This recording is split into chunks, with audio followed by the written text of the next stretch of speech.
Hello po sa ating lahat. Ako po si Binibining Rebecca G. Pitonio, ang inyong magiging guro sa asignaturang Filipino ngayong araw. At ang paksang tatalakayin natin ay tungkol sa isang bahagi ng pananalita.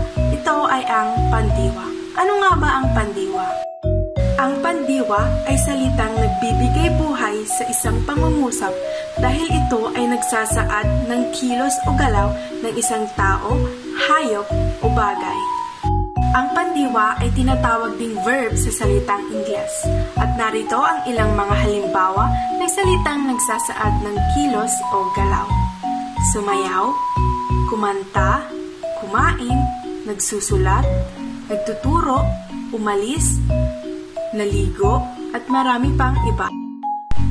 Ngayon naman ay gagamitin natin sa pangungusap ang ilang mga pandiwa.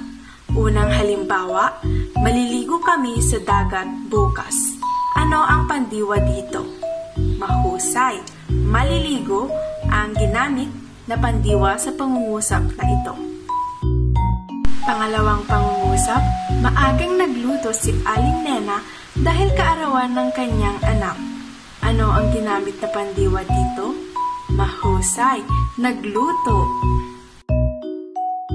Pangatlong pangungusap, sa susunod na buwan ay magsusulat ng isang panibagong nobela si Rina. Ano ang ginamit na pandiwa sa pangungusap na ito?